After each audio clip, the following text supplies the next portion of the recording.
சிந்து பைரவி சீரியல்ல இனிய எபிசோட்ல என்ன நடந்திருக்கு அப்படிங்கிறத பார்க்கலாம்.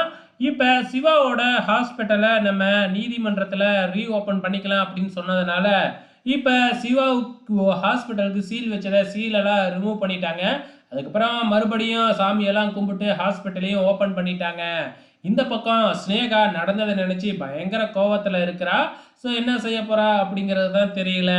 இங்க ஆறுமுகம் காட்டுல நெல்லு காட்டுல வேலை செஞ்சுக்கிட்டு இருக்கும்போது பைரவி ஆறுமுகத்துக்காக சாப்பாடு எடுத்துக்கிட்டு வராங்க. அதையும் கண்டாங்கி சேலை கட்டிக்கிட்டு அப்படியே ஒரு கிராமத்து பொண்ணு மாதிரி வராங்க.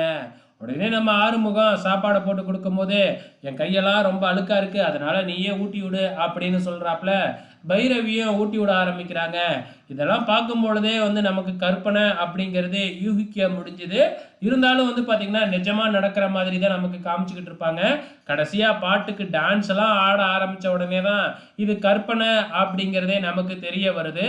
அதுவும் ஃபைனலாக பார்த்தீங்கன்னா பைரவிக்கு முத்தம் கொடுக்குறேன் அப்படிங்கிற பேரில் பைரவியோட அப்பாவுக்கு முத்தம் கொடுத்துட்றாப்புல நம்ம ஆறுமுகம்.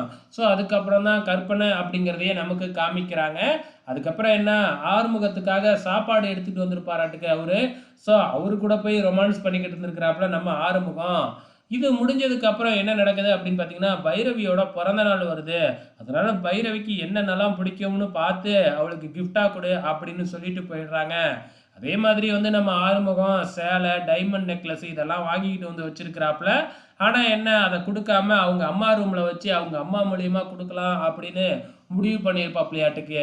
ஆனா அவங்க அம்மா அன்னபூர்ணி நீ தான் கொடுக்கணும், நீ தானே வாங்கிக்கிட்டு வந்தா போய் கொடு அப்படின்னு சொல்லி கொடுக்க சொல்றாங்க. ஆறுமுகமும் கண்டிப்பா வாங்கிக்க மாட்டா அப்படிங்கிற மாதிரியே தான் போய் கொடுக்க போறாரு. அதே மாதிரி பைரவியும் வாங்கிக்க முடியாது அப்படின்னு சொல்லிடுறாங்க. அம்மா சொல்லி தான் கொடுக்க வந்தேன் அப்படின்னு சொல்லிட்டு பெட்லேயே வச்சுட்டு போயிடுறாப்புல. கடைசியாக கேக்கு கட் பண்ணுறதுக்காக வீட்டையே டெக்கரேட் பண்ணி கேக்கெல்லாம் எடுத்துகிட்டு வச்சு பைரவிக்காக வெயிட் பண்ணுறாங்க. நம்ம ஆறுமுகம் வாங்கிட்டு வந்த சேலையும் நெக்லஸையும் போட்டுக்கிட்டு பைரவி இறங்கி வர்றதை பார்த்துட்டு ஆறுமுகம் சந்தோஷப்படுறாப்புல. ஸோ அடுத்த வாரம் என்ன நடக்க போகுது அப்படிங்கிறத பொறுத்திருந்து பார்க்கலாம்.